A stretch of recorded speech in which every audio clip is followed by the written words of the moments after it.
Nouvel épisode de Dans l'entrejeu où on va voir mon échange avec Alexis Bourigeaud. Le nom de famille va dire quelque chose, en tout cas à beaucoup d'entre vous. Mais ça, je vais le laisser se présenter. Un échange d'une simplicité, d'une authenticité que j'ai apprécié énormément durant justement cette interview avec Alexis, qui va nous partager son expérience qui est quand même plutôt particulière, malgré qu'il reste très très jeune. Je pense que ça peut permettre à certains de bousculer leurs croyances limitantes sur notamment tout ce qui est centre de formation, etc. Bref, je vous laisse vivre. C'est à peu près 1 heure, je crois, d'interview avec Alexis qui joue actuellement dans le premier championnat du Luxembourg. Et vous allez voir que c'est un championnat certes intéressant, mais par rapport à la comparaison avec Guillaume Trani qu'on avait eu il y a déjà plusieurs semaines sur la chaîne en interview, il y a différents contextes, différentes situations et différentes opportunités que peut vous offrir ce championnat qui sont plus ou moins bonnes selon vous, ce que vous recherchez. Bref, profitez bien de ce moment. Eh ben, Ok, ben, comme d'habitude, je te remercie voilà, de m'accorder du temps. On a passé quand même 40 minutes à 1 heure à peu près ensemble. Donc ça, c'est cool déjà d'avoir répondu à mon message. Donc, je vais te laisser très simplement, comme tous les autres, te présenter comme une carte d'identité pour que tous ceux qui vont nous écouter, surtout t'écouter toi, sachent qui tu es, d'où tu viens, etc. Et bon, en tout cas, merci à toi déjà de m'avoir envoyé un message. Et à travers ça, je peux partager l'expérience que j'ai aussi, même si je suis jeune. En tout cas, moi, c'est Alexis Bourigeaud. J'ai 24 ans. Je suis originaire de Calais. Ok, Actuellement, je vis pas loin de Metz, à côté du Luxembourg. Et voilà, je crois que je fais 1m78 à peu près. ok. Et voilà, hein. Je suis frère de Benjamin Bourigeaud aussi. Ça, je peux le dire aussi. Ah, c'est bien. De toute façon, tu te doutes bien que je t'aurais posé la question. En plus, j'ai vu la story il y a quelques jours de son tir au but, donc je t'aurais posé la question. Je préfère le dire direct, au moins. De toute façon, c'est une fierté pour moi, donc obligé de le dire aussi. Ok, bon bah très bien. Et quel poste particulièrement, comme ça tout le monde peut se caler aussi. Moi, je suis plutôt milieu. Bah, moi, je me considère comme milieu plus défensif, Ok, mais je sais que j'évolue là pas mal offensivement. Mais c'est deux styles de jeu que j'aime jouer, on va dire. Après, moi, j'ai une préférence. Mais c'est sûr que cette année, je suis plus, un tout petit peu plus offensif.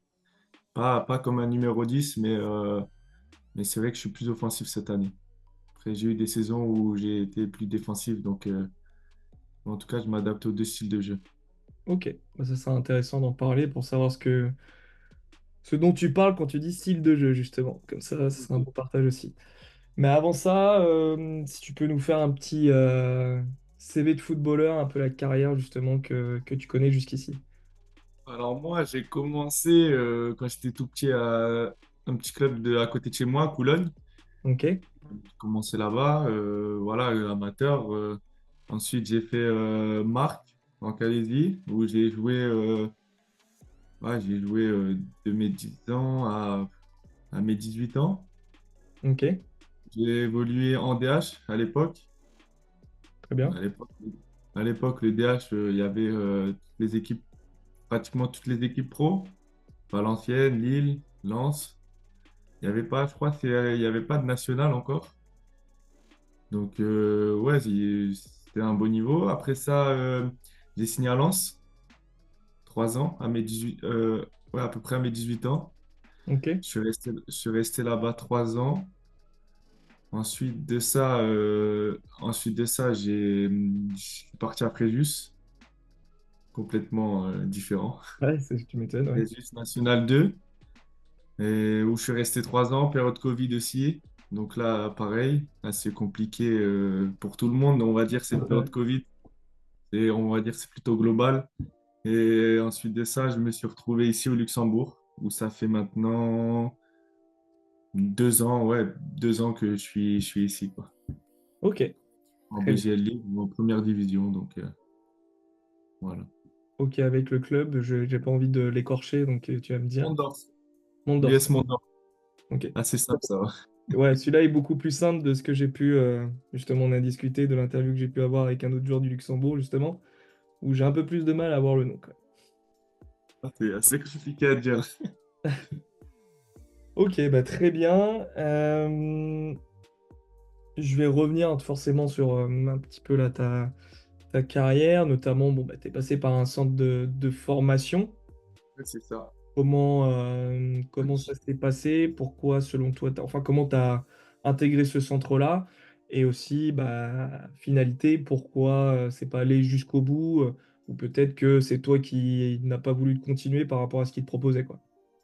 Ouais, c'est sûr. Déjà, intégrer un centre de formation aussi tard, Ouais, c'est c'est intéressant, c'est pour ça. assez, c'est assez atypique parce que la plupart du temps, tu vas dans un centre quand tu es un peu plus jeune, on va dire.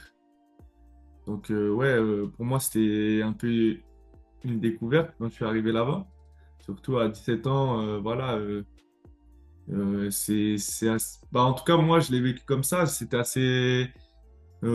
C'était une découverte parce que, voilà, j'arrive dans un club pro. J'ai toujours été amateur. Ouais, Euh, Tu arrives dans un monde que tu connais pas forcément, on va dire. Moi, je connaissais un peu plus parce que mon frère était là-dedans, mais il y a toujours cette différence entre ce que mon frère a vécu et ce que moi j'ai vécu. Et, on va dire que le fait de rester 3 ans là-bas, en tout cas, j'ai appris beaucoup de choses. J'ai appris ce que c'était vraiment le foot, ouais, le, le vrai football où tu vis de ça. Donc oui, et le fait de ne pas rester là-bas, on va dire, c'est un peu de ma faute aussi. Parce ouais, que quand tu connais pas ce monde, tu es confronté parfois à des choses que tu n'as jamais vécues. Donc, tu fais pas les choses correctement. En tout cas, moi, de mon côté, j'ai pas fait les choses correctement. Je le sais. Et en tout cas, c'est ça qui m'a permis d'aller plus loin maintenant. Que j'ai compris que certaines choses dans le monde pro, tu ne peux plus faire quand tu es amateur. Je vais prendre un exemple, les sorties, etc. Tout ce qui est ouais, les sorties, boîte de nuit, tout ça. Voilà, je venais d'avoir mon premier salaire, mon premier appart, donc c'est la première fois que j'étais dans un club pro aussi. Donc c'est sûr que ça peut jouer sur le mental parce que quand tu as tout d'un coup, c'est assez compliqué de gérer, on va dire. ah, mais c'est clair, hein, c'est ultra intéressant ce que tu partages. Donc, ouais, je suis totalement d'accord avec toi. C'est vrai que du jour au lendemain, il y a une bascule énorme, sans préliminaire, sans préparation. Ouais, c'est Donc ça, oui, quand tu viens plus jeune en centre de formation, c'est sûr que c'est plus facile parce que quand tu es plus jeune, on t'apprend déjà dans ce centre la vie du centre déjà. Sauf que quand tu arrives à 17 ans, normalement, tu es censé avoir une maturité.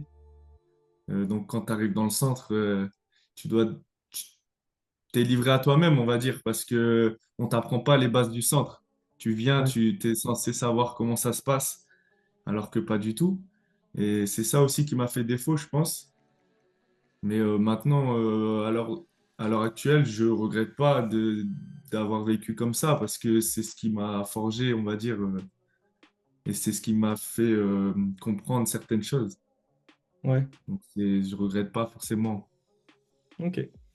Voilà. Et pour rebondir là-dessus, pour vraiment rentrer dans le détail, qu'est-ce que tu dirais quelles sont les différences selon toi entre bah, justement ce monde amateur-là? C'est souvent une question qui arrive très souvent. Tout le monde a un peu son avis, même si il y a souvent la même chose, hein, qui revient, mais avoir justement le retour de quelqu'un qui a vécu tout d'abord en amateur, donc on va dire qui a fait un peu le chemin inverse que beaucoup peuvent connaître, qui a vécu beaucoup en amateur avant d'intégrer un centre de formation.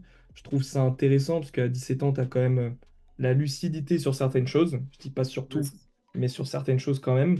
Donc selon toi, ouais, quelles sont les différences entre le monde amateur et le monde d'un centre de formation, donc on peut dire professionnel? c'est une question intéressante, je t'avoue. Là, comme ça, la différence, bah, déjà, la première, c'est sur l'exigence. Ouais, Ça, c'est, on va dire, je pense que dans un club amateur et professionnel, je pense qu'il y a en grande partie l'exigence. Après, bah, sur soi déjà, parce que tu dois ouais, faire plus attention, chose qu'en amateur, t'es pas forcément obligé. Donc après, oui, sur les blessures, etc., que tu joues en amateur ou en pro, tu dois faire attention si tu veux. Mais on va dire, t'es moins amené à faire attention en amateur que dans le monde professionnel. Chose que j'avais pas forcément compris, moi, de mon ouais. côté, au début. Après, ouais, tout ce qui est l'alimentation, tu dois plus faire attention quand tu arrives à un certain niveau. Euh, Après, ouais, la différence, je pense qu'il n'y a pas grand-chose.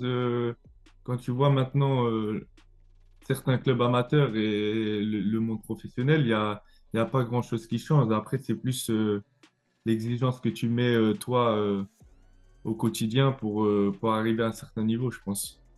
Ok. Après, Ouais, de toute façon, il j'avoue y a que que toi qui là, sais, comme hein. ça, Il y a que toi qui sais, hein, sache-le. Donc, ouais, ça, c'est sûr, c'est sûr. Mais après, c'est sûr que, comme tu disais, à 17 ans, tu as une certaine maturité, mais pas pour tout.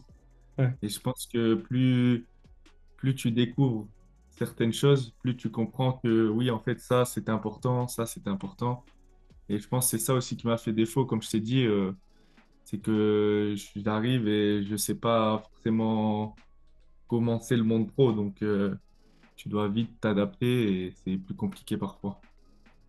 Ouais, c'est sûr. Et imaginons un nouvel Alexis atypique, 17 ans, rentre dans un centre de formation. Justement, qu'est-ce que tu lui donnerais comme conseil, les qualités, vraiment les trucs. Voilà, maintenant, moi, je sais ce que c'est, j'ai l'expérience. Voilà ce que je te donne comme conseil pour bah, peut-être faire mieux, même si, comme tu l'as dit, tu es très content d'avoir fait ces erreurs-là parce qu'elles te servent aujourd'hui. C'est encore pas un jugement, mais justement, quelqu'un qui veut réussir dans le centre de formation de Lens ou dans un autre, qu'est-ce que tu lui donnerais comme conseil? Bah, de rester focus déjà sur le foot. De... Moi, on va dire, je pense que c'est le plus gros point que j'ai travaillé sur moi, on va dire, c'est de rester focus sur le foot. Tout ce qui est à côté, essayer de, comment dire, essayer de minimiser les choses qui sont sur les côtés.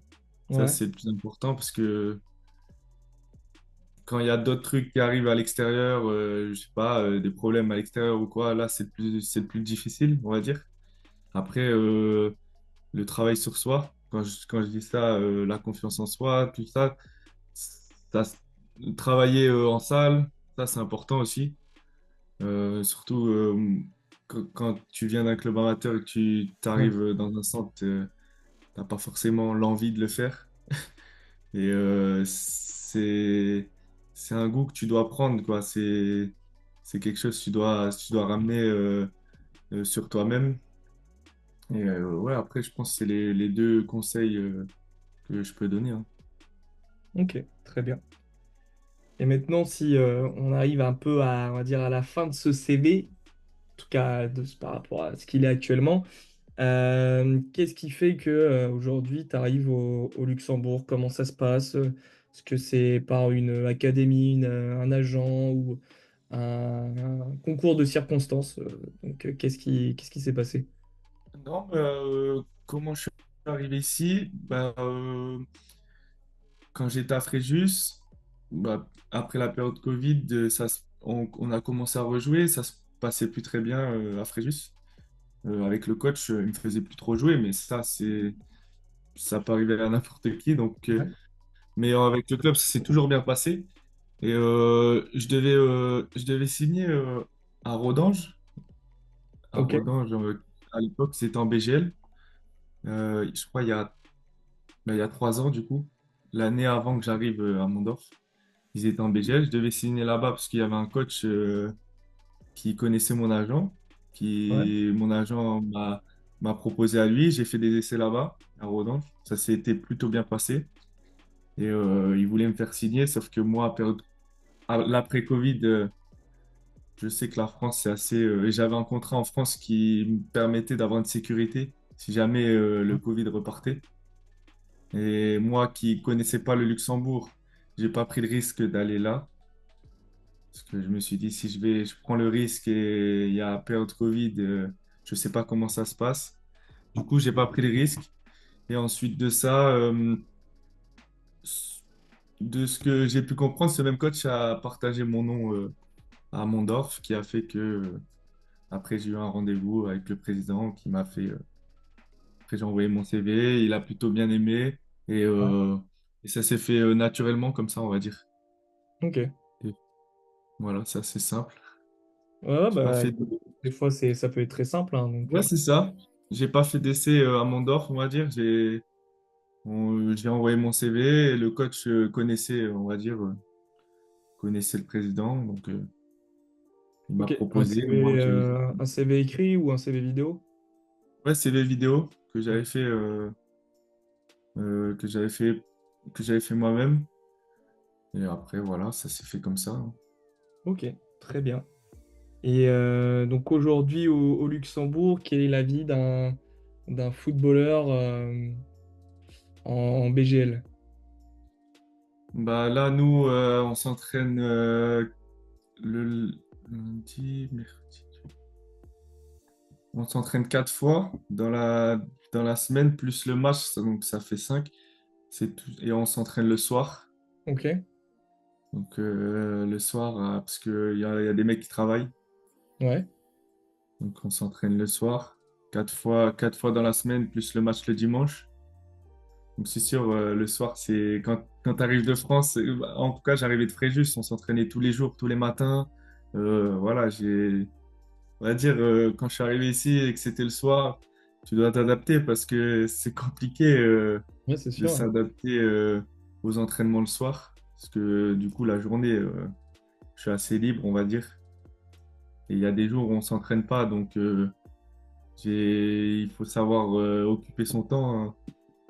Donc j'ai pris un coach en plus pour, euh, pour travailler certaines choses qu'on travaillait pas forcément au club, quoi. Ok, très bien. Parce que c'est sûr qu'en 4 entraînements, ce qu'ils mettent en place, tu peux pas tout travailler, on va dire. Ouais, Donc moi, j'ai pris un coach à distance que je connais et il me fait travailler ce qu'on travaille pas forcément au club, quoi. ok, très bien, Voilà. intéressant. Et donc du coup, quand t'as pas de séance, ouais, t'occupes ton temps avec ces séances individuelles. Et qu'est-ce que tu fais d'autre à côté du coup? Moi, je fais rien de spécial. Ouais, Je reste à la maison. Moi, comme j'ai l'ambition d'aller toujours plus haut, je sais qu'il y en a qui travaillent. On m'a proposé de faire quelque chose en plus, mais c'est pas dans mon objectif. Parce que quand j'ai parlé avec certains mecs ici qui avaient l'ambition d'aller plus haut et que eux ont travaillé à côté pour avoir un plus au niveau de l'argent, euh, indirectement, ils- on va pas dire qu'ils délaissaient le foot, mais indirectement, tu as, d'autres soucis qui viennent en plus. Et après, une fois que tu as le travail, le foot, c'est plus compliqué de gérer le foot, on va dire. Et quand j'ai parlé avec ces mecs-là, moi, en tout cas, mon objectif, c'est d'aller au-dessus et de me concentrer que sur ça et de pas me concentrer sur un travail ou quoi. Donc, c'est pour ça que j'ai décidé de faire que ça pour l'instant et que par la suite, on verra si vraiment j'en ai besoin, bah, j'irai et puis c'est tout, tu vois. ok, très bien. Et tu trouves ça important, ouais, d'avoir un coach même à distance à côté pour progresser? Bah, pour moi, oui. Surtout que, pour moi, oui, c'est sûr que c'est important. Travailler les choses qu'on ne travaille pas, comme là, moi, je travaille beaucoup la force en salle, parce que c'est des Ouais, choses qu'on ne fait pas au club. On va dire qu'ils n'ont pas le temps de le faire. En 4 séances d'entraînement, surtout que quand tu comptes les 4 séances d'entraînement, tu as le lendemain de match. Donc ouais, là, c'est l'équipe. Donc, mais ouais, du coup, moi, je trouve que c'est important. Après, je sais qu'il y a d'autres choses sur lesquelles je peux travailler aussi. Mais après, c'est plus compliqué parce qu'il faut avoir un coach euh, qui est là physiquement, quoi, et pas à distance. Donc ça, mais je trouve que c'est important. Ok. Après, sans trop faire n'importe quoi non plus, mais je trouve que c'est important quand même. Ouais, donc ouais, tu considères que c'est important d'avoir investi là-dedans. Ouais. Ouais, ouais, pour moi, oui, en tout cas. Ok, très bien. Et qu'est-ce qui, selon toi, a fait que tu as atteint ce niveau-là, justement, par rapport à ce que tu as pu apprendre? Bah, là, tu me poses une colle parce que je t'avoue, bah, comment dire? Bah là, en arrivant déjà au luxe, enchaîner des matchs, déjà, c'est important Ouais, parce que quand j'étais à Fréjus, j'ai joué, sauf qu'à un moment donné où quand tu joues plus, tu t'entraînes. Donc oui, t'entraînes avec des bons joueurs, mais la réalité du match, c'est pas pareil que l'entraînement. Et le fait d'arriver ici et d'enchaîner les matchs, déjà, ouais, avoir une régularité en match, c'est plus important, hein. Et après, je t'avoue, là, comme ça, je pourrais pas te dire ce qui a fait que je sois arrivé à ce niveau-là, c'est que bah, les erreurs que j'ai faites ouais, avant, je les fais plus. Je pense que c'est tout simple, je les fais plus, quoi. Ou en tout cas, j'en fais toujours. Je pense on en fait tous, mais j'essaye d'en faire le moins possible. Et je ok, pense c'est ça qui paye aujourd'hui, on va dire. ok, ok, très bien. Et selon toi, quelles sont les qualités requises si on revient un petit peu, alors ça peut être, enfin, oui, c'est sur le terrain, alors que ce soit physique ou technique, mais même mental, quelles sont les qualités requises pour jouer au haut niveau et notamment au poste de milieu de terrain? Déjà, sans parler du poste, déjà, pour tout footballeur, il faut avoir un certain caractère, déjà, une personnalité. Euh, Parce que c'est pas. Parce que j'ai regardé une vidéo à toi hier, hier soir, euh, que tu disais pas copier les autres. Et je Ouais, pense que ça, c'est important. On va dire, tu peux te référencer à un style de jeu, on va dire. Par exemple, là, je vais prendre l'exemple de Verratti, moi, que j'aime bien Verratti. Je pourrais prendre l'exemple, mais on va dire, on peut pas copier cette personne, quoi. C'est ta personnalité. ouais, euh, je pense que c'est ça qui dégage le plus euh, en tant que footballeur, si tu veux passer un cap. Après, au poste de milieu, les qualités requises. euh, pour moi, la vision de jeu, ouais, qui est super important.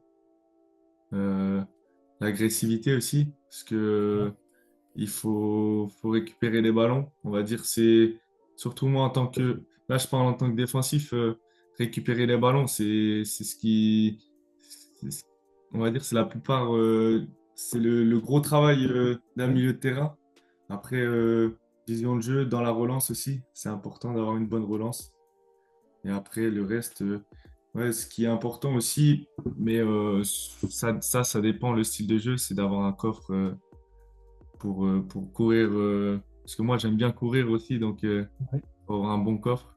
Et ouais, je pense que c'est les qualités à avoir.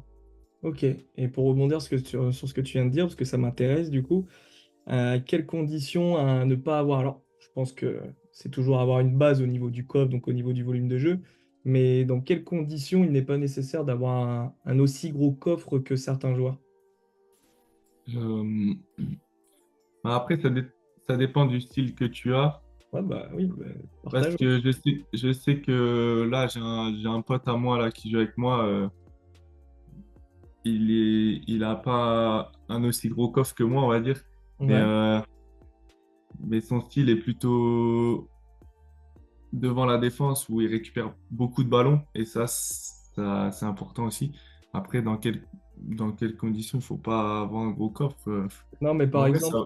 si tu prends lui son style, par quoi il arrive à pallier peut-être ce volume, cette qualité, peut-être qu'il n'a pas naturellement, il la travaille évidemment, mais puisque toi, c'est peut-être quelque chose de naturel, tu cours Non, assez facilement depuis toujours, par quoi lui, il arrive à pallier ça? Parce que j'imagine des milieux de terrain là qui voilà, ils n'ont pas le volume de jeu. Alors, tu vois, tu as pris Verratti, on prend un Blaise Matuidi, qui avait d'autres qualités qu'il n'avait pas par rapport à d'autres milieux, mais il l'a pallié par ce volume. Bah, à l'inverse, comment ton pote, lui, n'ayant pas le volume de jeu de Matuidi, il arrive à pallier à ça, quoi. Après, ça joue beaucoup sur le placement, l'intelligence de jeu aussi. L'intelligence de jeu, anticiper certaines choses qu'on va dire, quelqu'un qui court plus ou qui a un volume plus gros va compenser par ça. Lui, il Ouais. compense autrement par la vision de jeu, par l'anticipation de, de ce qui va arriver. Et je pense que c'est sur ça qui est la différence entre les deux, je pense. Ok. Après, oui, je vais prendre l'exemple des mecs, on va dire, qui sont plus jeunes et qui après, avec le temps, prennent, prennent, on va dire, avec le temps. Avec l'âge et tout, tu es obligé Ouais. arriver à un moment de combler ce manque de par exemple, de vitesse, ou là, je prends l'exemple de la vitesse, ce manque de vitesse par de l'anticipation, tout Je suis simplement. d'accord. Je pense que c'est plus sur l'anticipation et la vision de jeu qui joue là-dessus, je pense. Ouais, non, mais je te rejoins totalement, hein. Moi, quand je prends des fois dans l'accompagnement des plus jeunes joueurs, naturellement, les plus rapides que je peux avoir au milieu de terrain, selon le poste, etc., encore une fois, des milieux excentrés, je dis n'importe quoi, hein, ils n'arrivent pas à comprendre que c'est nécessaire d'anticiper parce qu'en fait, ils vont plus vite depuis toujours. Donc, Ouais, pourquoi c'est je vais sûr. réfléchir? Donc, évidemment, Ouais, ceux qui n'ont pas ça, bah, ils sont obligés de compenser par de l'intelligence, de l'anticipation. Donc, moins de volume, moins de vitesse, ça se fait naturellement. Maintenant, c'est sûr qu'il faut avoir les deux pour jouer à très haut niveau, quoi. ouais, c'est sûr, hein, parce que la vitesse, tu peux le travailler autant. Moi, je sais que je peux le travailler autant de fois que je peux, mais si tu l'as pas, tu l'as pas, on va dire. Ouais, c'est vrai que c'est Tu, tu, difficile. tu peux le travailler, tu peux gagner, on va dire, tu peux gagner quelques secondes sur ta vitesse, mais on va dire tu n'auras pas la vitesse à Mbappé du jour au lendemain, on va dire, si Non, tu non, c'est peux pas sûr. l'avoir. Donc oui, tu dois t'adapter et on va dire, au fil du temps, tu trouves ce qui fait la différence. Je pense parce que tu parlais de tes jeunes, mais au début, c'est normal qu'ils y arrivent pas parce que pour eux, ils jouent tout sur ça et le reste, on va dire, ça sert à rien, mais à un moment donné, je pense qu'ils auront le déclic et à se dire, oui, en fait, les deux sont importants, quoi. Ouais, puis après, j'arrive à l'amener en disant que cette qualité-là, ils l'auront toujours, qu'on va tout, après, mettre autour, en fait. Parce que quand tu as un gars Ouais, qui court plus vite, Mbappé, encore une fois, alors, il a encore d'autres choses à développer pour passer encore un cap. Mais s'il y a un coach qui lui dit joue plus sur ta vitesse, c'est sûr que là, ça devient compliqué. ouais, C'est voilà, en juste, gros. en effet, de rajouter des petits trucs autour de cette qualité ou ces deux qualités qui sont juste énormes, quoi. En gros, c'est ça. Et une fois que tu connais tes qualités, il faut jouer là-dessus et apporter des choses en plus sur ça, quoi. Donc, c'est tout. Bah, très bien. Bah, écoute, si on va dire, sur le côté un peu inverse, quelle est selon toi la pire erreur ou un cumul de mauvais choix qui peuvent totalement tuer une carrière? De mauvais choix dans quoi exactement? Dans Bah, en tout? fait, là, c'est vraiment là, le truc, il tue une carrière. Donc, je te parle pas de rater une ou deux passes. Je te parle vraiment un truc qui peut être bah, justement hors foot, de la vie quotidienne ou de relationnel ou ce genre de choses, un comportement. Qu'est-ce qui peut vraiment tuer une carrière par rapport à toi, ton expérience, par rapport à des coéquipiers que tu as pu voir, quoi. Ben là, comme ça, j'ai pas d'exemple précis qui tue une carrière. Oh, Je selon toi, hein, t'avoue. c'est même sans avoir vu la réalité, peut-être que toi, il y a un truc qui te semble évident ou quand tu fais ça ou quand tu cumules plusieurs trucs comme ça, c'est que derrière, c'est mort, quoi. Ben là, j'ai pas de. Là, je t'avoue, je sais pas du tout ce qui pourrait tuer une carrière. Parce que même moi, de mon côté, j'ai pas d'exemple et en plus, je sais pas exactement qui, ce qui pourrait faire que ça tue une carrière. On va dire, franchement, là, je t'avoue, je sais pas du tout. Ok, bah J'ai écoute, pas, on va dire, j'ai pas d'idée là-dessus. J'ai vraiment pas d'idée là-dessus. ok, bah écoute, pas de problème. Je suis désolé, mais je Selon toi, bah non, non, t'inquiète, c'est pas très très grave, hein. La chose qui, selon toi, t'a fait passer un cap. pense que c'est sur l'aspect mental, on va dire. Parce que je reviens à quand tu enchaînes les matchs, déjà tu prends une autre dimension, on va dire. Et, et ça joue sur sa confiance en soi. Parce que, on va dire, c'est le plus important pour un footballeur, c'est quand tu es en confiance, je pense que tu réussis plus de choses, on va dire. Que ce soit, franchement, comme là, je le vois cette saison, où on a eu une saison assez compliquée, où la confiance était, elle a toujours été là, mais il y a une période où c'était assez compliqué en termes de confiance. Ouais, Et, et là, deuxième partie de saison où la confiance, elle commençait à revenir, où là, je commençais à être décisif. Donc, et quand ça commence à s'y mettre, bah, là, tu continues, la confiance, elle revient, et là, tu, bah, t'es bien sur le terrain, on va dire, t'es plus libéré, et tu joues ton football que tu as toujours joué, quoi. ok. Et c'est vrai que la Absolument. confiance, on va dire, pour tout footballeur, la confiance, on va dire, c'est primordial, hein. Ah ouais, Après, après, c'est sûr que quand tu joues pas, je prends l'exemple de quand j'étais à Fréjus, quand tu joues pas, la confiance, elle a du mal à être là, et le plus dur, c'est de la retrouver. Donc, ça, c'est plus dur, hein, on va dire. ok. Et si on prend un peu le côté des relations, qu'est-ce qui te semble important justement en relation avec les coachs? Tu as parlé d'agents aussi. Qu'est-ce qui est important de savoir sur les agents? Comment choisir? Comment ne pas se faire avoir? Parce que malheureusement, il y en a qui sont toujours un peu à avoir aujourd'hui. Euh, Qu'est-ce qu'il faut faire attention dans tout ça? Ah, c'est vrai que déjà, les agences, c'est sûr que, comme on sait maintenant, il y en a qui se font avoir encore maintenant. Euh, après, je vais dire, tu as beau avoir super confiance à l'agent, tu sais pas ce qu'il peut faire derrière toi. Je vais prendre l'exemple de Yohan Molo, là, Ouais, avec son histoire d'agent. Il avait super confiance en lui. Au final, voilà, il s'est fait avoir, mais donc, euh, donc au final, ça peut arriver à tout le monde, on va dire. Moi, j'ai eu la chance que mon frère est dans le foot, ouais, et que, et que son agent, Luboya, c'est un ami à nous, on va dire, parce qu'il a joué avec lui. Donc moi, j'ai toujours été avec lui. d'accord.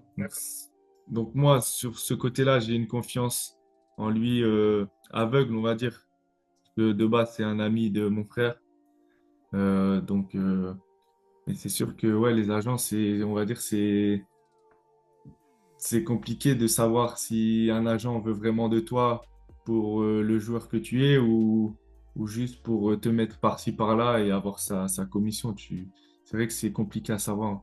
Ok. Et après, avec les coachs, bah moi, on va dire, je suis toujours bien avec les coachs, on va dire. Moi, je suis pas là à leur parler tout le temps, mais on va dire que moi, quand j'arrive à l'entraînement, j'aime bien avoir le sourire, etc. Et avoir ouais, une relation, on va dire, normale. Pas, moi, je suis comme ça, une relation normale de confiance, et c'est ce que je préfère le plus, quoi. Quand un coach te parle, c'est bien, et quand il commence à plus te parler, là, il faut se poser des questions. Mais ouais, pour moi, je suis comme ça, donc je ne changerai pas sur ça. Ok. Et si on parle de relation avec les proches, peut-être sur bah, quand tu commences une carrière de footballeur, qu'est-ce qui est difficile, qu'est-ce qu'on peut entendre et comment tu passes au-dessus de ça, quoi. À moins que toi, t'as pas connu ça et c'est super pour toi, hein, mais parce que c'est vrai que du coup, en étant dans l'environnement dans lequel tu es, c'est peut-être beaucoup plus simple. En ayant un grand frère qui réussit, on se dit que c'est possible du coup et que Alexis peut le faire aussi. Mais est-ce que tu as connu des moments où c'était un peu plus difficile ou justement souffert d'une comparaison? Je dis n'importe quoi, hein, je dis sans connaître. Mais est-ce que voilà, lui il y arrive, mais toi ce sera pas possible ou des choses qui peuvent être un peu dures quoi des fois. Non, oui, ça c'est sûr. Surtout au début, quand j'ai signé à Lens, là, je parles de comparaison, c'est sûr que la comparaison, je l'ai eue, même encore, je pense, même encore aujourd'hui, je l'ai, la comparaison. Sauf que la différence entre me comparer au début et me comparer maintenant, moi, j'ai une vision différente sur les deux. Ouais, C'est qu'au début, quand tu es comparé, tu le prends. Moi, je le prenais un peu mal dans le sens où, parce que moi, on me disait, voilà, tu as signé là par rapport à lui, etc. ouais, Donc, c'était plus dur à l'entendre. Et passer à côté, quand tu l'entends tout le temps, c'est assez compliqué. Mais maintenant, je le prends différemment. Je le prends comme, ouais, comme une fierté parce que même si j'ai ma propre histoire, on va dire, je me compare à lui. Au contraire, voilà, c'est que en plus, lui, il a réussi. Il est, on va dire, à être au niveau. ouais, bah, c'est sûr. Donc maintenant, oui, je le prends comme une fierté et je le prends plus mal du tout, quoi. La comparaison, pour moi, dans tous les cas, j'ai compris que ça, ça sera toujours là et je pourrais pas l'enlever de, des gens, quoi, on va dire. Ok. C'est ça qui a été aussi un frein au début, d'être Ouais. comparé. Que mentalement aussi, tu penses et tu dis, mais ouais, tu dois être comme lui, tu dois être comme lui, sauf que bah non, au final, tu dois pas être comme lui, tu dois être toi et puis c'est tout, quoi. Ouais, t'as raison là-dessus, c'est important.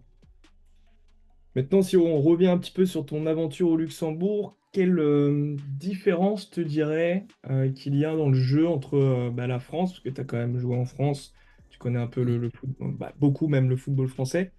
Maintenant que ça fait, t'as dit 2 ans et demi au Luxembourg à peu près? Ouais, 2 ans là, 2 ans. exactement. Qu'est-ce que tu as pu voir comme différence dans le style de jeu? Est-ce que c'est athlétique? Est-ce que c'est tactique? Est-ce que c'est physique? Est-ce qu'il y a moins de tout? La différence aussi dans le championnat? Qu'est-ce qu'il y a comme différence? Qu'est-ce que tu as à nous partager là-dessus? Moi, je trouve que en National 2, on va dire, c'est beaucoup plus tactique, beaucoup défensif. Ouais, Quand tu regardes, il n'y a pas beaucoup de buts. On va dire c'est très rare qu'il y ait des 4-0, où il y ait beaucoup de buts. Chose qui est différent ici. Je trouve que après, ça dépend des matchs, mais il y a des matchs où c'est tout pour l'attaque, où ça joue moins tactique. Il y a moins de tactique ici. ouais. Euh, après, ça joue tout aussi bien. Je dis pas que l'un est moins bon que l'autre. Je dis juste Bon, bah, de que toute ouais, façon, je te demande le style, ouais, différent, hein. Je suis pas là ouais, pour cracher sur le non, mais Luxembourg. je préfère le dire parce Ouais, que non, on mais sait t'as jamais. raison. Ouais. Mais Je leur confirme, par rapport à ce que tu dis, je leur confirme au cas où pour pas que j'ai de problème avec le non, football. voilà, il n'y a pas de souci. Non, mais ouais, je pense en termes tactiques, c'est deux choses différentes.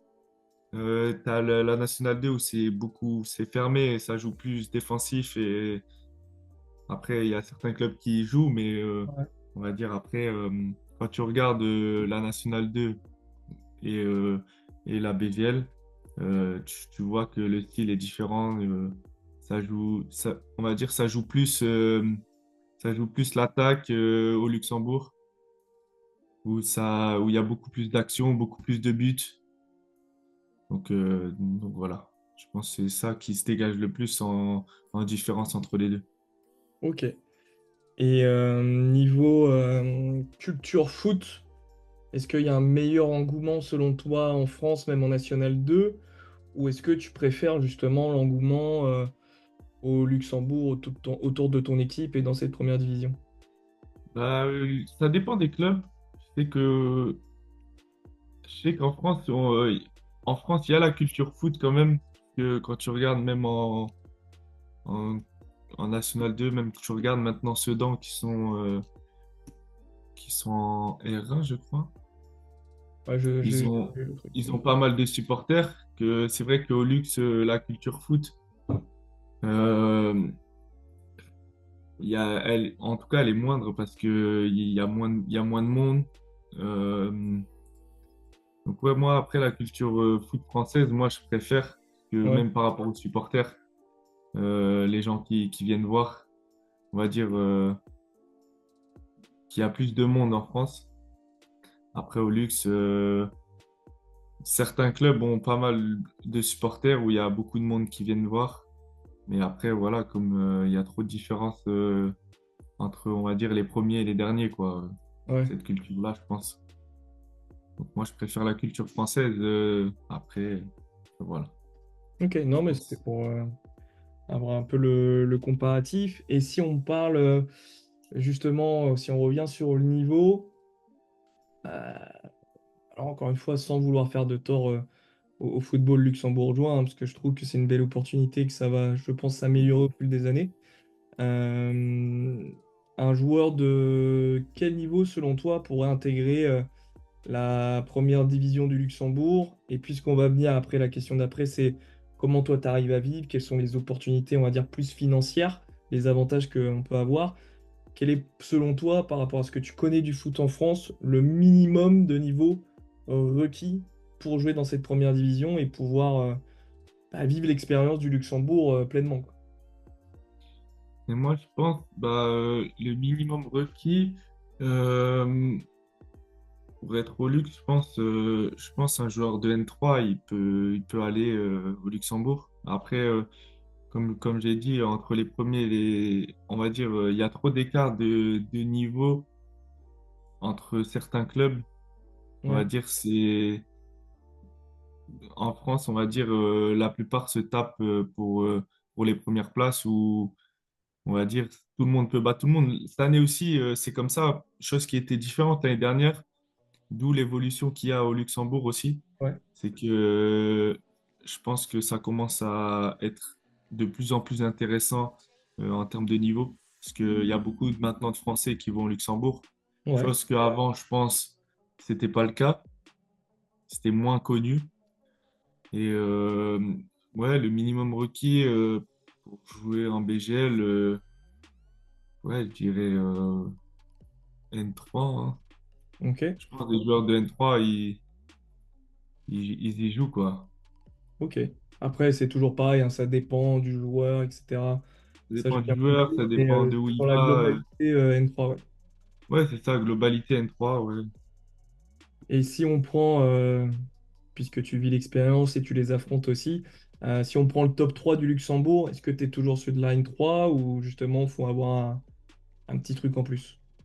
Non, je pense qu'il faut un petit truc en plus. Après, quand je dis la N3, c'est moi, je pense que les joueurs de N3 peuvent venir au Luxembourg, mais c'est vrai que les clubs de Luxembourg, euh, la plupart qui viennent, c'est des joueurs de N2, Ok, la plupart, on va dire. Après, non, ouais, dans le top 3, je pense que c'est plus compliqué N3 parce que quand tu regardes, tu as certains clubs des trois premiers qui ont des joueurs qui ont joué en pro, ouais, euh, qui viennent de, je sais que, ouais, qui viennent d'Allemagne, qui viennent, voilà, des clubs pro. Donc là, c'est plus compliqué. Et ce qui est différent au luxe, c'est que comme tout le monde se connaît, même les clubs connaissent chaque joueur. euh, il faut avoir une expérience, on va dire, au luxe pour après ensuite aller. En gros, soit tu viens d'un top club, soit tu viens d'un club pro et que tu vas direct dans ces trois-là. Soit il faut que tu viennes dans des clubs, on va dire, un peu plus bas pour après se faire connaître.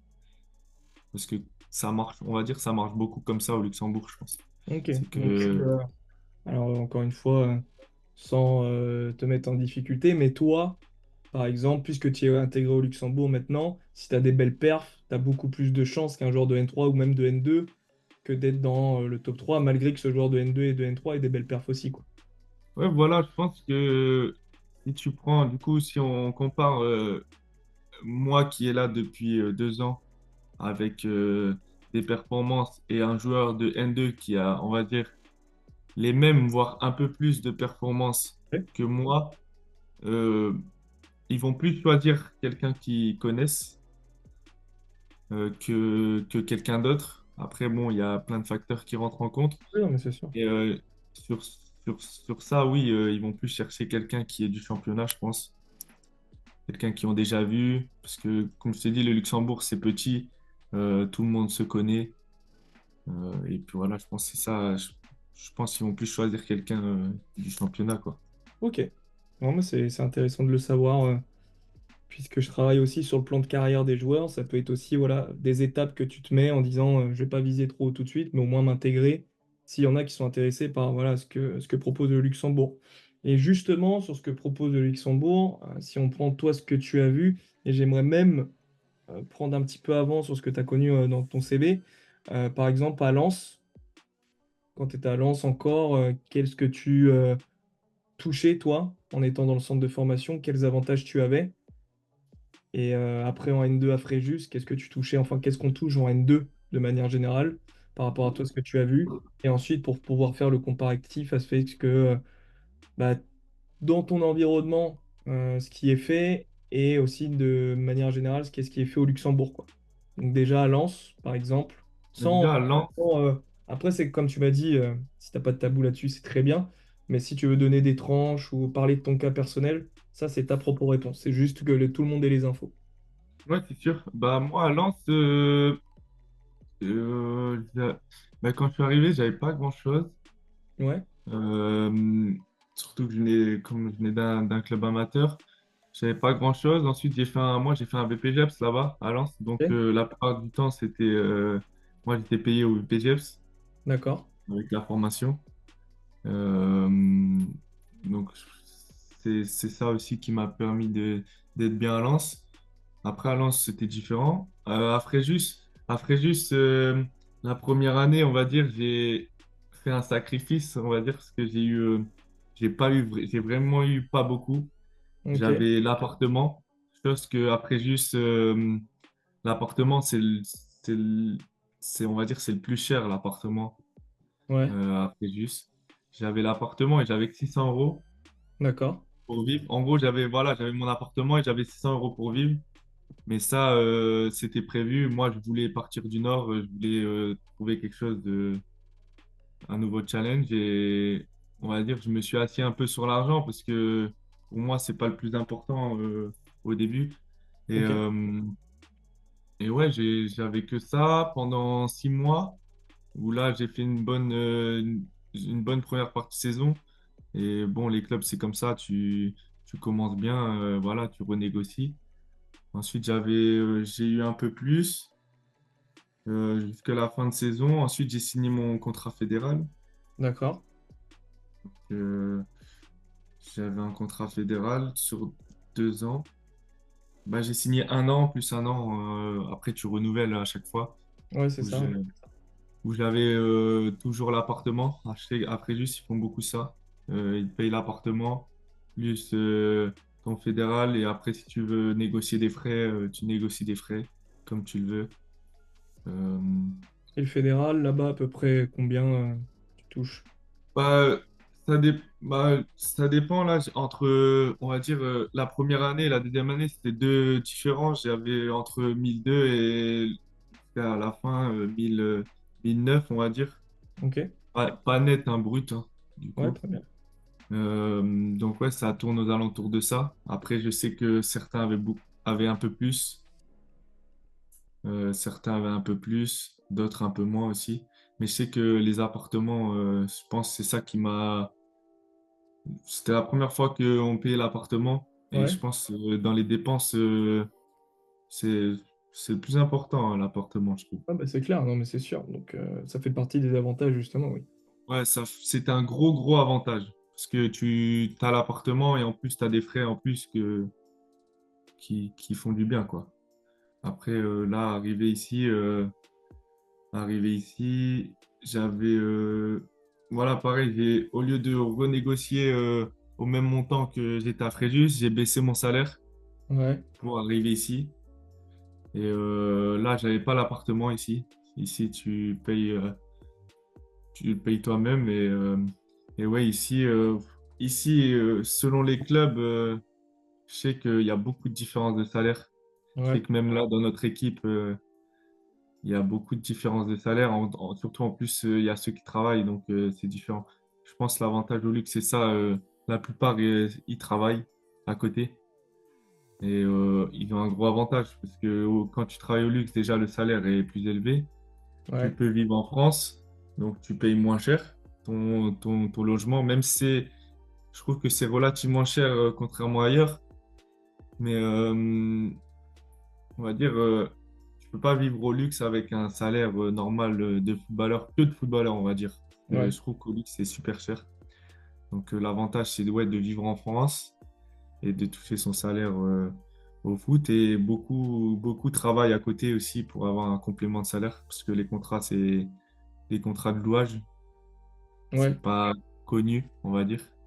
Moi, quand je suis arrivé ici, je savais pas ce que c'était un contrat de louage.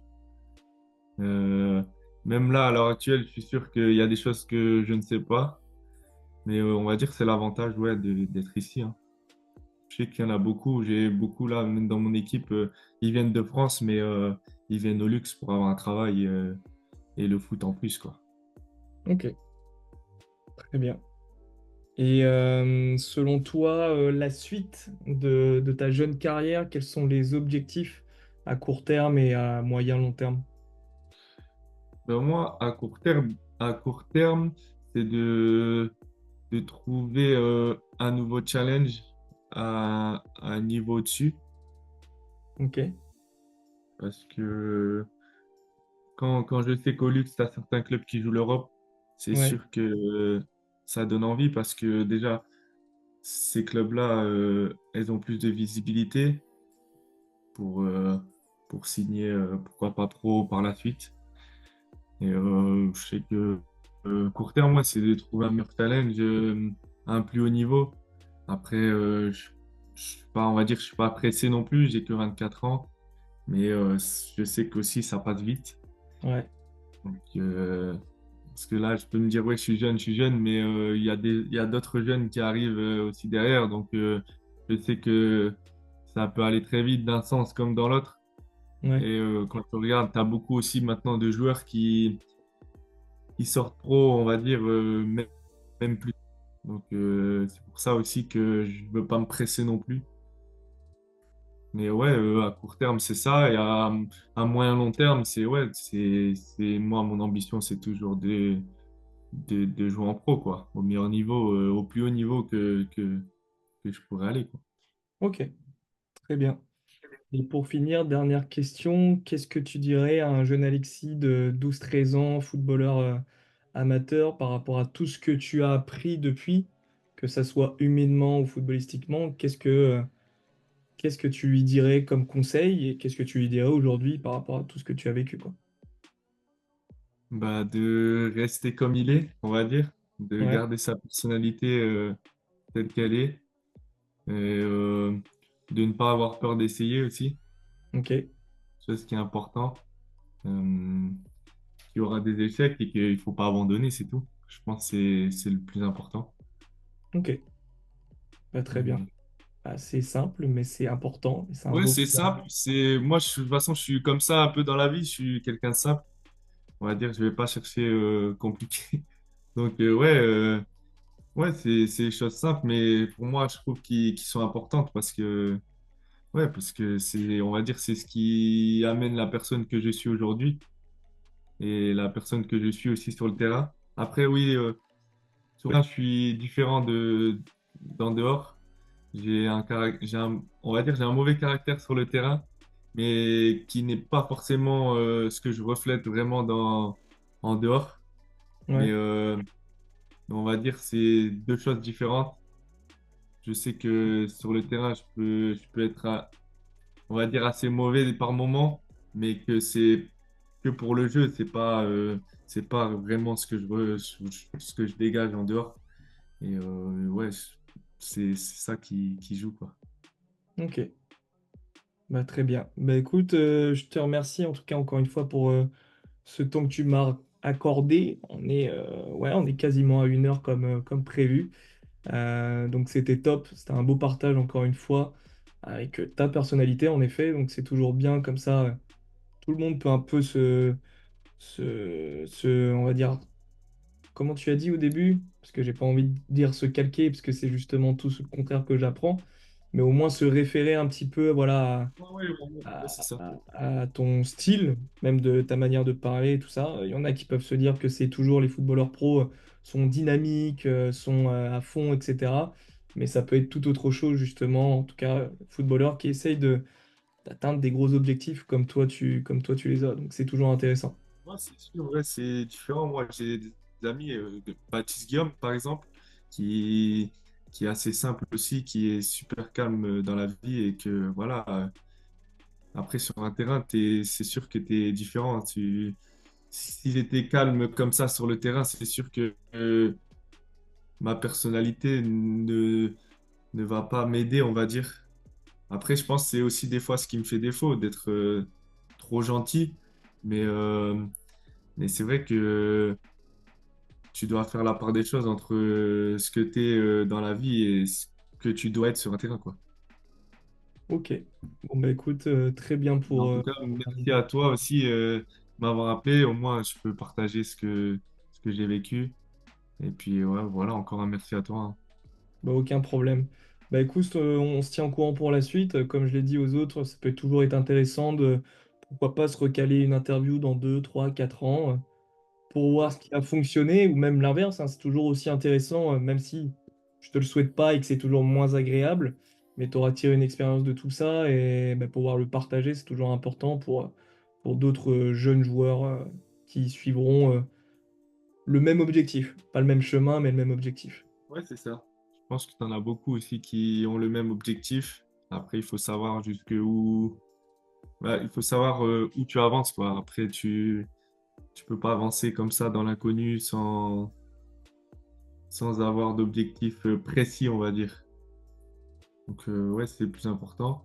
Et ouais, recaler ouais, une petite interview, peut-être d'ici 2 3 ans, en espérant être au plus haut niveau. Ouais, ça serait Ça top. serait, ça serait bien. Après, si c'est l'effet inverse, voilà, c'est la vie, c'est comme ça, hein. Je me le souhaite pas, hein, mais Non, je te le souhaite pas non plus, ça mais sera c'est la vrai vie, qu'on c'est fait comme pas ça. de... On prévoit des choses, on met des actions en place, mais on sait jamais réellement de ce que l'avenir est fait. Et comme tu l'as très bien dit durant l'interview, il y a tellement de choses qui rentrent en compte.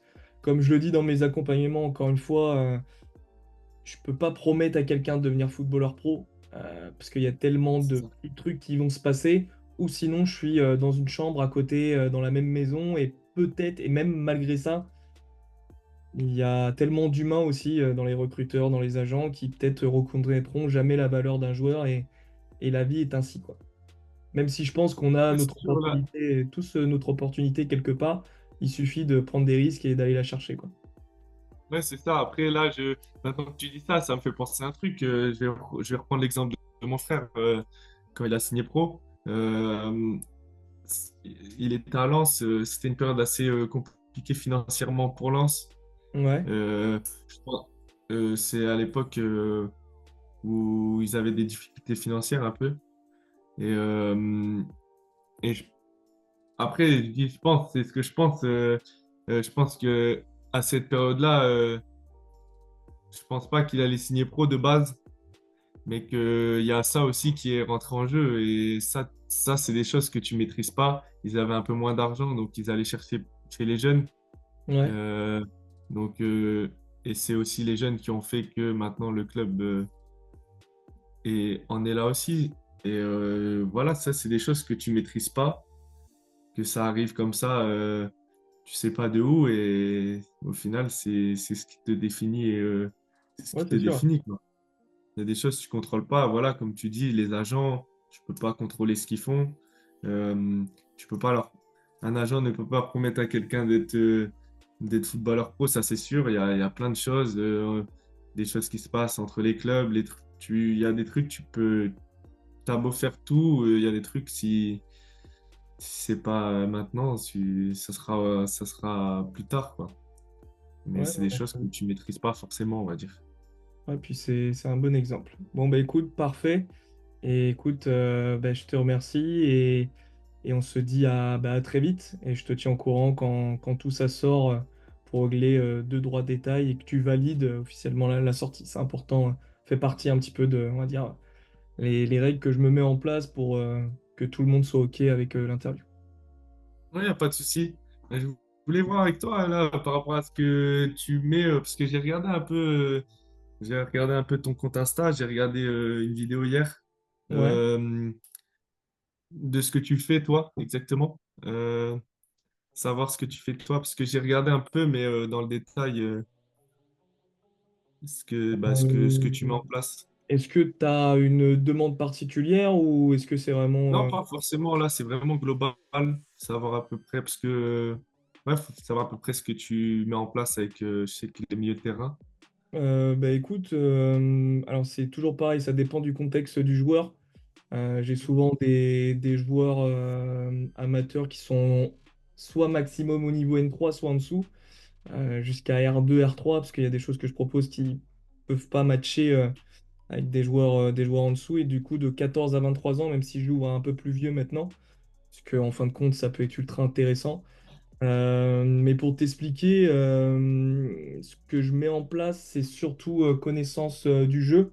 Voilà, football, comment développer son intelligence situationnelle, j'appelle ça. Donc selon le contexte, selon la situation que tu vis en match, ben, d'être capable de s'adapter le mieux possible. Et grâce à ça, enfin par ça, j'apprends aux joueurs à mieux se connaître. Donc tu vois, je passe des formations sur tout ce qui est... Enfin, j'ai validé là dernièrement, et ça fait quelques années que j'étais dessus, sur les préférences motrices. Donc d'être capable par rapport à ce que ton corps naturellement est capable de faire, bah, de mettre des petites stratégies individuelles en place pour, selon ta prise de balle, ta première prise de balle, bah, ça va te mettre dans ton match.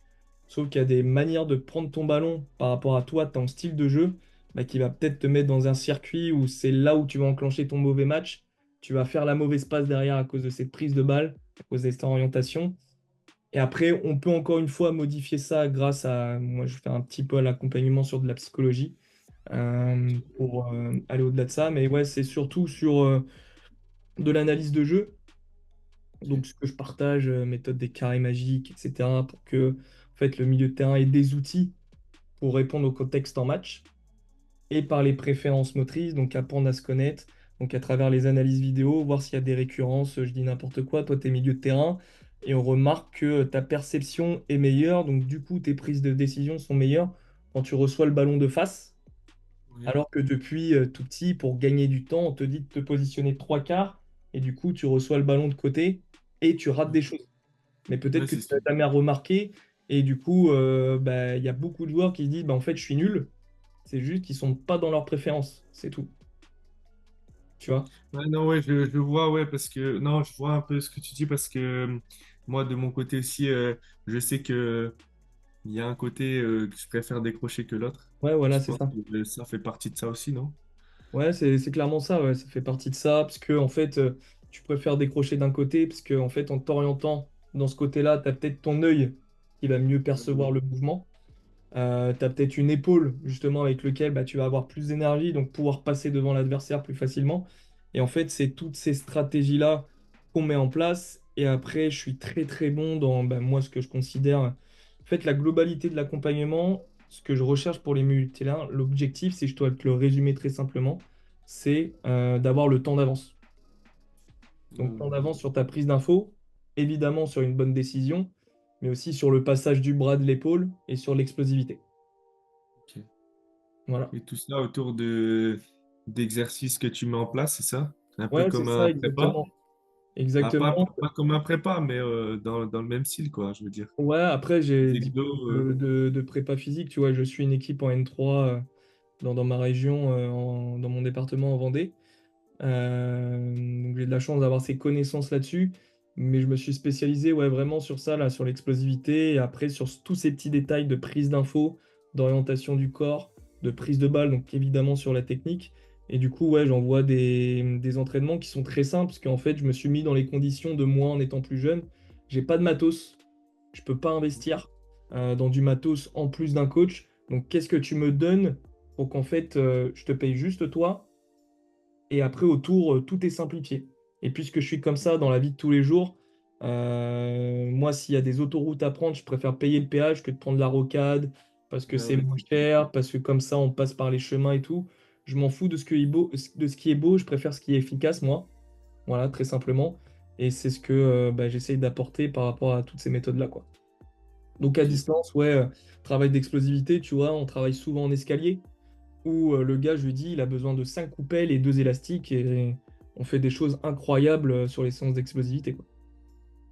Ok.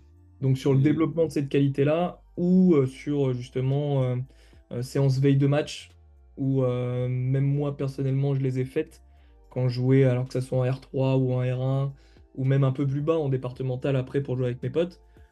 C'est même moi en tant que prépa physique, alors je sais qu'est-ce qui se passe dans le corps, mais pour l'avoir testé, il y a des trucs, tu te dis, c'est incroyable le corps humain, comment il peut être, quoi. ok. Non, bah, je m'intéresserai un peu plus, je pense, je regarderai un peu plus ce que tu Ouais, fais carrément. en détail et pourquoi pas tester. Ouais, de ouf, de ouf. Tu peux Pourquoi pas. voir sur YouTube. Après, comme je le dis, hein, moi je partage tout sur YouTube parce que je veux aider un max de personnes. Maintenant, c'est sûr que sur YouTube, il faut réussir à faire les liens, quand placer, comment le faire. Et c'est surtout dans le programme, je fais que de l'individuel, tu vois. Je suis, allez, tous les 6 mois, 10 à 14 joueurs. Il y en a qui prolongent pendant un an et après ils reprolongent, hein. Il y en a, ça fait un an et demi, 2 ans qu'on bosse ensemble. Mais c'est surtout d'individualiser le travail. C'est que, tu vois, j'ai des joueurs qui jouent en N3 qui font des séances de muscu à J-2 de leur match. Il y a plein de Ah, prépas ouais, ok. physiques qui diront ah, c'est pas possible, il faut être fatigué. Mais en fait, le joueur, il pète la forme en faisant ça. Et si tu lui enlèves, c'est une catastrophe. Parce qu'en fait, il fait ça depuis tellement longtemps qu'il n'y a plus d'impact. Donc, Ok. c'est vraiment par rapport à ta personnalité, ta manière de fonctionner. Bah, j'adapte le programme et ma manière aussi de communiquer, de fonctionner avec la personne que j'ai en face de moi pour qu'en fait obtenir le plus de résultats et qu'elle soit dans son environnement propice à la performance en fait. Parce qu'on est Voilà. tellement tous différents, mais encore une fois, tu vois, donc soit imposer, moi j'impose rien aux joueurs, hein, parce que c'est vous qui décidez pour moi. Vous êtes responsable de votre projet, moi je suis que 1% dans tout ça et comme j'aime dire, le coach numéro un, c'est ce qui se passe dans ta tête. C'est toi le Ouais, coach c'est numéro sûr. un. Mais comme je disais, il y en a beaucoup qui se cherchent aussi là-dessus, qui ne savent pas forcément quoi faire au bon moment. Donc, comme moi, je sais que il y a des fois où, bah, là, ces dernières années, depuis que je fais avec mon prépa, ça va. Euh, il me conseille beaucoup, il est assez disponible. Ouais, c'est bien ça. Il est assez disponible, donc ça, c'est important. Dès que j'ai un problème, et je pense que c'est ça aussi que j'ai pas mis en place avant parce que quand tu es un peu perdu, on va dire, tu sais pas quoi faire quand et quand le faire, c'est plus compliqué. Et même quand t'as pas de suivi directement, tu fais ça tu vas le faire ça 1 mois, 2 mois, 3 mois, et après, si t'es pas Ouais, souvent, on suivi, fait tu ça. vas dire, mais en fait, peut-être ça sert à rien, ou tu vas te poser des questions. Et c'est pour ça, je pense qu'il y en a, je sais qu'il y en a, ils peuvent être perdus aussi, savoir est-ce que ça c'est bon pour moi, est-ce que ça c'est pas Ouais, bon bien pour sûr. moi. Après, c'est sûr, ouais, quand tu testes pas, tu peux pas savoir, mais c'est sûr, ouais. Et je voulais savoir, ouais, parce que là, comme moi j'ai mon prépa aussi, Ouais. euh, comme c'est des séances en plus, c'est pas des séances, on va dire, très poussées ou c'est tout le temps des séances. Après, alors là, on rentre dans le détail, mais pour moi que je puisse gérer, bah, selon l'autorisation du joueur, bah, je contacte un peu le prépa physique pour voir comment lui il fonctionne. Et après, on fonctionne. Alors peut-être qu'ils ont ça aussi, mais moi je fonctionne beaucoup au RPE. Ok, ouais, Donc ok. c'est-à-dire, voilà, tu notes sur 10, parce que on peut prendre les capteurs cardiaques, tout ça. C'est ultra intéressant encore une fois, mais la sensation du joueur, moi je la trouve plus importante. Et ça lui apprend à se connaître aussi que Oui, c'est de ce qu'on fait au se club. référer sur des technologies. Je trouve ça un peu limité. Moi, je pense qu'on peut se faire confiance. Et en fait, selon bah, la semaine que tu as connue, bah, s'il y a un craquage, alors encore une fois, toi, tu as un prépa physique qui a l'air d'être bien, donc il n'y a pas de craquage, mais souvent, moi, en N3, en R1, en R2, l'entraîneur, il fait n'importe quoi. Donc, je suis obligé de Ok. m'adapter à ça. Donc, je fonctionne au RPE, mais tu vois, quand je suis avec des joueurs où en N3, ça fonctionne bien, ou même quand ils atteignent le niveau N2 ensuite, les séances, en réalité, on fait qu'une séance le jeudi, puisque souvent le jeudi, c'est là où il n'y a pas de séance, en France en tout cas. Ouais, en Bon, France, c'est oui. comme ça, à J-2, parce que les gars jouent le samedi. Et en Ouais, ouais. fait, tu vois, donc ça peut être le vendredi aussi, hein, selon le match dimanche. Et en fait, on fait que la séance explo. Et en fait, elle dure 40 minutes, 1 heure, selon le gars, encore une fois. Et en fait, c'est très intense, mais en termes de volume, c'est pas beaucoup. Et le gars va le noter peut-être un 4 ou 5 sur 10 sur son RPE, donc c'est pas énorme. Ok, ok. Mais en Non, fait, ok. je m'adapte, tu vois. Quand les gars sont en R1, en R2, bah, évidemment, on fait trois quatre séances d'individuel en plus. Parce que leur objectif, c'est d'être en N3, en N2, donc il faut Oui, être oui, capable de j'imagine. cumuler les séances. Donc en fait, c'est tout le temps d'adaptation et c'est pour ça que je kiffe ça, quoi. Parce que tu vois, tu as une personnalité différente que des gars que je peux avoir en accompagnement ou même dans les interviews. Vous êtes tellement tous différents que c'est là où je me régale le plus et que je suis obligé de m'adapter à chaque fois, quoi. Ouais, je te demandais, ouais, par rapport aux joueurs que tu as au plus haut niveau, c'est N2, on va dire, les joueurs que tu Bah, suis. l'objectif, c'est qu'ils arrivent minimum en N2. Ouais, ouais. Après, souvent, les gars qui arrivent en N2, bah, il y en a qui arrêtent parce qu'ils considèrent qu'ils n'en ont plus besoin. Et encore une fois, il y a aucun problème là-dessus. Et puis, il y en a qui continuent, mais juste après, on adapte. Moi, j'essaye de, comment dire, c'était quoi le mot, d'être flexible. Tu vois, parce que pour t'expliquer l'accompagnement complet, il y a tout un côté psychologique. On prépare le plan de carrière du joueur. Voilà, quelles sont tes valeurs, quels sont tes principes. C'est-à-dire que je te prépare à dire peut-être non à des agents ou à des opportunités, parce qu'en fait, bah, c'est de la merde pour toi. Et en fait, tu vas y aller et ça va mal se passer, alors que tu le sentais, mais tu vas y aller parce que, je sais pas, il y a un beau billet à la fin. Donc, c'est de travailler tout ça. Et après, je suis flexible. Il y a des joueurs qui me demandent, non, non, moi, je veux juste des analyses vidéo, par exemple. Ah, ok, on va juste analyser tes matchs et j'adapte le service selon ça. Donc, il y a des joueurs en N2 qui prennent que la séance à J-2, par exemple, et on fait que ça, quoi. Ouais, par rapport à ce qu'ils ont déjà aussi de leur côté, c'est pour ça. Ouais, c'est ça, exactement. Ça change entre ces joueurs-là. Ah, ok, je comprends. Mais l'objectif, ouais, c'est toujours plus kiffant d'accompagner sur le long terme, parce qu'on construit un Ouais, ouais, projet ensemble, même si moi, je les responsabilise beaucoup, parce que moi, j'ai envie qu'ils prennent leurs décisions, et même une fois sur le terrain, il y a tellement de joueurs en France qui se retournent vers le coach comme si c'est lui qui allait avoir la réponse, et moi, ça me rend dingue. En tout cas, c'est pas ma manière de voir. Moi, je considère que les joueurs sont capables d'être autonomes sur le terrain et j'essaie de leur donner les outils pour qu'ils le soient. Et après, évidemment, ben, l'objectif, c'est de s'adapter à un style de jeu, à un dispositif. Et il y a tellement de joueurs qui se perdent une fois un changement de coach. Moi, j'essaie de le créer le joueur le plus adaptatif possible, quoi, en fait, tout en respectant son style de jeu. ouais, non, mais je vois, parce que même nous, je dis ça, mais à notre niveau aussi, là en BGL, il y a des moments où quand tu changes de dispositif, où on va dire que t'es pas un peu perdu, mais je veux dire, toi, tu as peut-être des connaissances que les autres n'ont pas, Ouais, je c'est veux ça. dire, dans ton équipe. Et pour mettre en place ce que toi, tu sais faire, c'est peut-être pas la même chose que ce que l'autre pense. Donc, c'est plus compliqué des fois. Parce que je sais que moi, je prends l'exemple de nous, on a changé de dispositif à un moment donné où on était perdu.